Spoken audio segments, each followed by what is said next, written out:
నమస్తే viewers, welcome back to my channel. నా పేరు అక్షయ్.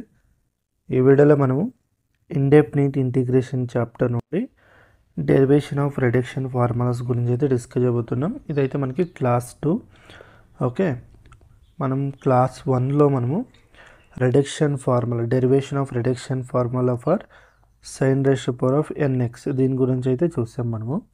ఓకే, ఈ వీడియోలో cos రేష్ to power of n x ఇస్తే మనకి దీని రిడక్షన్ ఫార్ములా ఎలా చేయాలో చూద్దాం. ఇంతకుముందు ఎవరైతే sine raise power of n x derivation ఎవరైతే చూసి ఉంటారో వాళ్ళకి ఇది చాలా ఈజీ అవుతుంది. Cos రేష్ to power of n x అనేది సేమ్ యాజ్ ఇట్ ఈజ్, అదే స్టెప్స్ మనకి కాస్ రేష్ టు పవర్ ఆఫ్ ఎన్ఎక్స్లో కూడా మనం యూస్ చేస్తాం. ఓకే, అన్నీ అలాగే ఉంటుంది.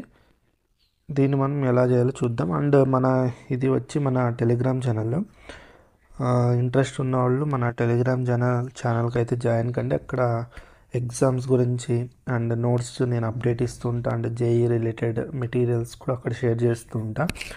ఓకే, ఇంకా మన క్వశ్చన్కి అయితే వస్తే, find the reduction formula for integration of cos రేష్ power of NX d x ఇచ్చారు. అలాగే దీంతో పాటు మనకి integration of cos రేష్ power of 4x d x కూడా ఇస్తారు. ఓకే, ఇక్కడ కాస్ రేష్ పవర్ ఆఫ్ 4xనే కాదు, ఎన్ ప్లేస్లో మనకి ఎనీ న్యాచురల్ నెంబర్ ఇవ్వచ్చు. 4 ఇవ్వచ్చు, మ్యాక్సిమం అయితే 4 ఇస్తారు. ఓకే, మీకు 3 ఇవ్వచ్చు, 4, 5, 6 ఇలా ఇవ్వచ్చు. మ్యాక్సిమం 4 వరకు అయితే మీకు ఇవ్వడం జరుగుతుంది. ఓకే, ప్రీవియస్ ఇయర్స్ క్వశ్చన్స్లో చూస్తే మీకు 4 దాకా ఉంటుంది. ఓకే, మీకు ఎలా చేయాలో మెథడ్ అర్థమైతే మీకు ఎన్ ప్లస్లో మీకు ఎనీ నెంబర్ ఇస్తే ఎన్ని నెంబర్ ఇచ్చినా మీరు చేయగలరు. ఓకే, ఇప్పుడు మనకి క్వశ్చన్లో ఏమి ఇవ్వడం జరిగింది, ఇంటిగ్రేషన్ ఐఎన్ ఇవ్వడం జరిగింది. I N is equal to integration cos రేష్ to power of NX D X. Okay, దీన్ని అయితే మీరు ఈక్వేషన్ 1 అని తీసుకోండి. ఓకే, తర్వాత దీన్ని రీరైట్ అయితే చేద్దాం. I N is equal to integration, దీన్ని cos రేష్ to power of N minus 1x cos X D X అని రాసుకోవచ్చు. బికాస్ చూడండి, మనకి లోవర్ క్లాసెస్లో ఎక్స్పోనెన్షియల్ ఫార్ములాస్ అయితే నేర్చుకుంటారు. A raised to power of M into A raised to power of N ఉంటే bases ఏమన్నా సేమ్, దీన్ని మనం బేస్ అంటాం. ఇవేమన్నా సేమ్ ఉంటే పవర్స్, వీటిని మనం పవర్స్ అంటాం. దీనిని మనం యాడ్ చేయొచ్చు, లేకుంటే మైనస్ ఉంటే మైనస్ చేయొచ్చు. అలాగే సేమ్ ఇక్కడ కూడా, ఇక్కడ బేస్ అనేది కాస్ ఎక్స్ ఉంది. ఓకే, ఇక్కడ కాస్కి ఏమీ లేదు అన్న పవర్ 1 ఉంటుంది. బేస్ సేమ్ ఉంది కాబట్టి ఈ పవర్ని మనం యాడ్ చేసామనుకోండి, n మైనస్ 1 ప్లస్ 1, -1 + 1 క్యాన్సిల్ అయ్యి ఎన్నే వస్తుంది, అంటే సేమ్ ఇలాగే వస్తుంది, మనకి ఇదే వస్తుంది. అందువల్ల మనకి ప్రాబ్లం ఏమీ లేదు. దీన్ని మనం ఇలా రాయడం జరిగింది. ఓకే, నెక్స్ట్ స్టెప్, ఇక్కడ ఇంటిగ్రేషన్ బై పార్ట్స్ రూల్ అయితే అప్లై చేయాల్సి ఉంటుంది. దీన్ని నేను u అని తీసుకుంటా, దీన్ని v అని తీసుకుంటా. ఇంటిగ్రేషన్ బై పార్ట్స్ రూల్ ఏంటో చూద్దాం. ఇంటిగ్రేషన్ బై పార్ట్స్, దీన్ని ఎలా గుర్తుపెట్టుకోవాలో మీకు చెప్తా చూడండి. Integration u into v dx ఉందనుకోండి. ఓకే, దీన్ని కావాల్సి ఉంటే ఈక్వేషన్ 2 అని తీసుకోండి. ఇక్కడ uv dx integration by parts చూడండి. ఫస్ట్ యూని అలాగే పెట్టేసుకోండి, ఇంటిగ్రేషన్ ఆఫ్ v dx చేయండి. ఓకే, తర్వాత మైనస్ ఓవరాల్ ఇంటిగ్రేషన్ యూని డెరివేషన్ చేయండి, డిఫరెన్షియేషన్ చేయండి, మళ్ళీ సెకండ్ v దానికి మళ్ళీ ఇంటిగ్రేషన్ చేయండి. ఇంతే మనకి integration by parts rule. Okay, ఇది గుర్తుపెట్టుకోండి, ఇది గుర్తుంటే చాలు మీకు, ఇంపార్టెంట్. ఓకే, నెక్స్ట్ ఇక్కడ మనం ఏమేమి ఫైండ్ అవుట్ చేసుకోవాలి, ఒకటి ఈ పార్ట్ ఫైండ్ అవుట్ చేయాలి, ఒకటి డెరివేషన్. ఓకే, ఇక్కడ ఇంటిగ్రేషన్ v dx అంటే ఇక్కడ ఏముంది, ఇంటిగ్రేషన్ v dx అంటే మనకి ఏముంది, ఇంటిగ్రేషన్ v ప్లస్లో కాస్ ఎక్స్ ఉంది, cos X dx. Integration of cos X అంటే ఏంటి, sine X. Okay, integration of cos X అంటే సైన్ ఎక్స్ వస్తుంది. ఓకే, తర్వాత మనకి డెరివేషన్ u డాష్ ఉంది. u డాష్ అంటే ఏంటి, డిఫరెన్షియేషన్ ఆఫ్ u అంటే cos రేష్ to power of n minus 1x. Okay, అర్థమైందా, దట్ ఈజ్ ఈక్వల్ టు మనకి ఫస్ట్ ఇయర్లో డిఫరెన్షియేషన్ చాప్టర్లో మీరు ఈ ఫార్ములా నేర్చుకునే ఉంటారు. Differentiation of X raise to power of N, దీన్ని మనం N into X raise to power of N minus 1 అని రాస్తాం. ఇది మీరు నేర్చుకునే ఉంటారు. ఓకే, తర్వాత దీంతో పాటు చైన్ రూల్ కూడా ఉంది. ఇలాగ ఇన్ జనరల్ ఉంటే F of X raise to power of N ఉందనుకోండి, దీన్ని N into F of X raise to power of N minus 1 into మళ్ళీ ఎఫ్ ఆఫ్ ఎక్స్ డిఫరెన్షియేషన్ చేయాలి. దీన్ని మనం చైన్ రూల్ అంటాం. ఓకే, ఎక్స్ ప్లేస్లో వేరే ఏదైనా ఫంక్షన్ ఉంది అనుకోండి, F of X, any function, X కాకుండా వేరే ఏ ఫంక్షన్ ఉన్నా మనం ఈ ఫార్ములా వాడదాం. సేమ్ ఇక్కడ కూడా మీరు ఆ ఫార్ములా వాడాలి. ఇక్కడ ఎఫ్ ఆఫ్ ఎక్స్ ప్లేస్లో కాస్ ఎక్స్ ఉంది అంతే. ఓకే, ఈ ఫార్ములా వాడితే ఎన్ ప్లేస్లో ఎన్ మైనస్ 1 ఉంది, N minus 1 cos raise to power of N minus 2 వస్తుంది. మళ్ళీ కాస్ ఎక్స్ డిఫరెన్షియేషన్ చేయాలి, మైనస్ సైన్ ఎక్స్. ఓకే, ఇప్పుడు ఈ వాల్యూస్ ఏవైతే ఉన్నాయో ఈ వాల్యూ అండ్ ఈ వాల్యూస్ మనం ఈ ఇంటిగ్రేషన్ బై పార్ట్స్ ఫార్ములా వాడి ఈక్వేషన్ 2ని మనం ఎలా రాయొచ్చు చూద్దాం. Equation 2 implies I N is equal to, ఇప్పుడు మనకి ఏమొస్తుంది, ఇంటిగ్రేషన్ బై పార్ట్స్ యూస్ చేస్తే ఫస్ట్ ఏం రావాలి, మనకి యూ రావాలి, తర్వాత ఇంటిగ్రేషన్ విడిఎక్స్ రావాలి. యూ అంటే ఏంటి, ఈ మొత్తం value cos of N minus 1x, తర్వాత ఇంటిగ్రేషన్ విడిఎక్స్ అంటే సైన్ ఎక్స్ వస్తుంది. ఓకే, మైనస్ ఇంటిగ్రేషన్ ఆఫ్ మళ్ళీ డిఫరెన్షియేషన్ వాల్యూ ఏముంది మనకి, ఇక్కడ మైనస్ ఉంది. ఓకే, మైనస్ ఫస్ట్లోనే రాసుకోండి, తర్వాత నెక్స్ట్ స్టెప్లో రాసుకుందాం. N minus 1 cos raise to power of N minus 2x, ఇక్కడ సైన్ ఎక్స్. చూడండి ఇక్కడ మీరు అబ్జర్వ్ చేయండి, ఇంటిగ్రేషన్ విడిఎక్స్ ఏం వాల్యూ, సైన్ ఎక్స్. ఇక్కడ కూడా సైన్ ఎక్స్ ఉంది కాబట్టి సైన్ ఎక్స్ ఏమవుతుంది, sine X into sine X, sine square X అవుతుంది ఇంటూ డిఎక్స్. ఓకే, నెక్స్ట్ ఏమొస్తుందంటే I N is equal to cos raise to power of N minus 1x into sine X. ఇక్కడ minus చూడండి, ఇక్కడ minus ఉంది, ఇక్కడ minus ఉంది, minus plus అవుతుంది. Integration N minus 1 cos raise to power of N minus 2x. ఈ sine square ఎక్స్ని మనం ఎలా రాయొచ్చు అంటే, మనకి ట్రిగ్నోమెట్రిక్ ఫార్ములాస్ తెలుసు కదా, trigonometric identities, sine square theta plus cos square theta equal to 1. ఇక్కడ మనకి ఎక్స్ ఉంది కాబట్టి sign square X plus cos square X equal to 1 అని రాస్తాం. ఇక్కడ మనకి ఏం కావాలి, సైన్ స్క్వేర్ వాల్యూ కావాలి కాబట్టి sign square X is equal to, ఈ టర్మ్ ఈ సైడ్ పంపితే 1 మైనస్ కాస్ స్క్వేర్ ఎక్స్ వస్తుంది. ఇప్పుడు నేను ఏం చేస్తాను అంటే, ఈ సైన్ స్క్వేర్ ఎక్స్ ప్లస్లో 1 మైనస్ కాస్ స్క్వేర్ ఎక్స్ అని రాసుకుంటాను. ఓకే, తర్వాత దీన్ని సింప్లిఫై చేద్దాం. I N is equal to cos n minus 1x sine X plus n minus 1 అనేది కాన్స్టెంట్. ఇప్పుడు ఈ మొత్తం చూడండి, ఇప్పుడు ఈ బ్రాకెట్స్ ఓపెన్ చేద్దాం. ఈ మొత్తం టర్మ్ వైజ్ మల్టిప్లై చేద్దాం.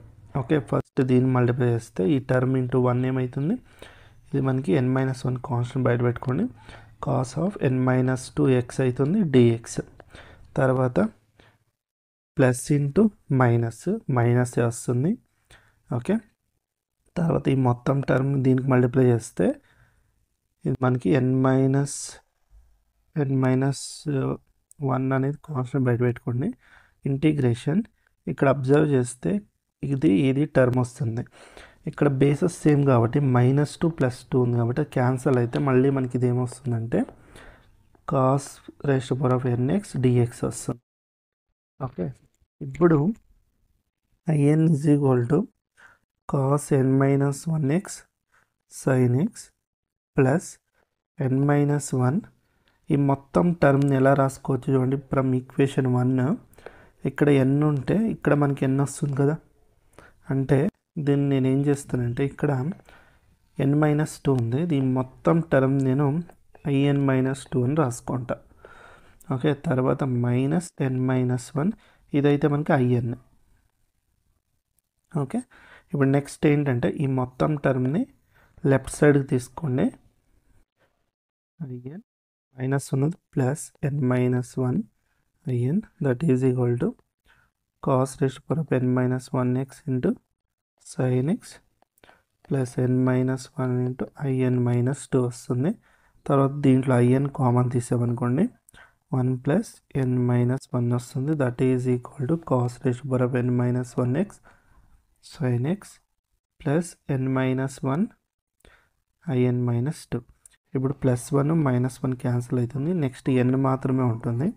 తర్వాత divide n on both side చేసామనుకోండి ఇది మనకి in ఈజ్ ఈక్వల్ టు ఈ side okay LHS side n నుండి డివైడ్ చేస్తే ఈ n క్యాన్సిల్ అవుతుంది. జస్ట్ in వస్తుంది. ఇక్కడ n డివైడ్ అవుతుంది, దీనికి n డివైడ్ అవుతుంది. Okay cos n minus 1x sin x plus okay divide n వస్తుంది and n minus 1 by n in minus 2. ఇదైతే మనకి రిక్వైర్డ్ ఆన్సర్.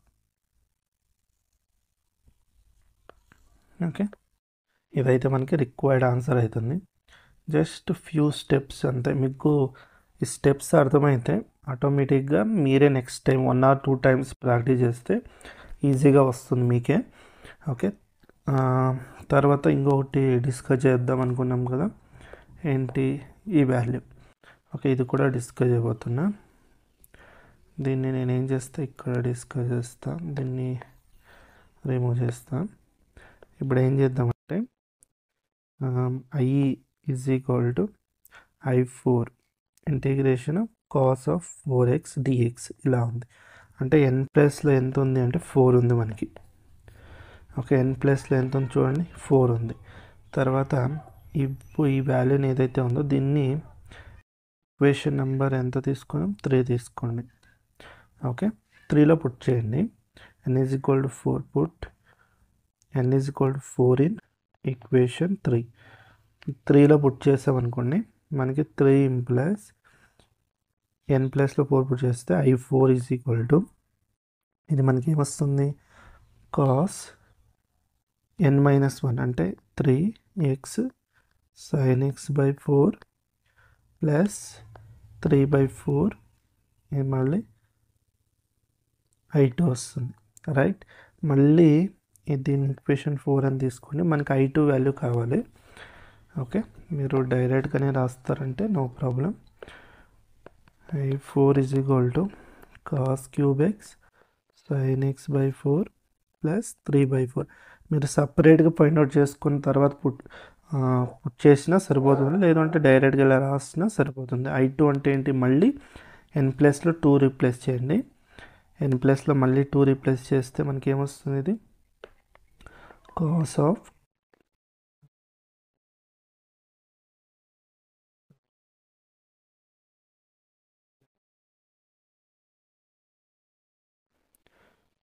ఇది మనకి i2 minus 2 i0. Okay i4 is equal to cos cube X sin x by 4 plus 3 ఇది multiply చేసుకోవచ్చు మీరు కావాల్సింటే. Denominator ఇది 3/4 inside multiply చేస్తే డినామినేటర్ 4 into 2 మల్టిప్లై అవుతుంది. 4 2 8 cos X sin x plus 3/4 2 8 i0 అంటే ఏంటి అంటే ఈక్వేషన్ 1లో పుట్ చేయాలి. n is equal to 0. దీంట్లో పుట్ చేయకూడదు. దీంట్లో పుట్ చేస్తే ఏమవుతుంది, నెగిటివ్ వాల్యూ అవుతుంది. చూడండి 0 పుట్ చేస్తే కాస్ పవర్ -1 అవుతుంది, నెగిటివ్ వస్తుంది. కాబట్టి దీంట్లో పుట్ చేయకూడదు. n is equal to 0 first ఈక్వేషన్లో పుట్ చేయాలి. అప్పుడు మీకు i0 వాల్యూ ఏమొస్తుందంటే చూడండి i0 is equal to integration cos 0 x dx. ఇదేమవుతుంది మనకి కాస్ పవర్ ఆఫ్ 0x అంటే 1 dx that is equal integration of dx ఎంత x అలా వస్తుంది, x వస్తుంది. తర్వాత ఫైనల్గా ఇది ఇండెఫినిట్ ఇంటిగ్రేషన్ కాబట్టి కాన్స్టెంట్ అనేది యాడ్ చేసుకోవాలి. ఇది మనకి రిక్వైర్డ్ ఆన్సర్ అవుతుంది. This is our required final answer. Okay మీరు కావాల్సి ఉంటే ఇక్కడ రాసుకోవచ్చు. వేర్ i0 ఎలా వచ్చింది అంటే integration of cos రేష్ power of 0x dx that is equal to integration of dx equal to x. Okay, ఇదైతే మనకి రిక్వైర్డ్ ఆన్సర్. ఇలా అయితే మీరు ఫైండ్ అవుట్ చేసుకోవాలి. ఐ హోప్ మీకు స్టెప్ బై స్టెప్ అర్థమైంది అనుకుంటున్నా. మీకు సైన్ నేర్చుకున్నారనుకోండి, ఆటోమేటిక్గా కాస్ కూడా వచ్చేస్తుంది. ఓకే, అర్థమైంది. చూడండి, ఒకటి నేర్చుకుంటే ఇంకొకటి ఇంటర్లింక్ ఉంటుంది. ఓకే, మీరు జస్ట్ అది అర్థం చేసుకుంటే చాలు, మెథడ్ అర్థం చేసుకుంటే ఇంకొక రిడక్షన్ ఫార్ములా ఆటోమేటిక్గా మీకు అర్థమవుతుంది. రిమైనింగ్ ఇంకొన్ని రిడక్షన్ ఫార్ములాస్ కూడా మీకు ఇదే ఫార్మేట్లోనే ఉంటాయి. మీకు ఎక్స్ప్లెయిన్ చేస్తాను మీకు నెక్స్ట్ వీడియోస్లో. మీకు ఈ వీడియో నచ్చితే వీడియోకి లైక్ చేయండి, షేర్ చేయండి, మన ఛానల్ని అయితే సపోర్ట్ చేయండి. అందరికీ ధన్యవాదాలు. జై భువనేశ్వరి, జై జగదాంబ.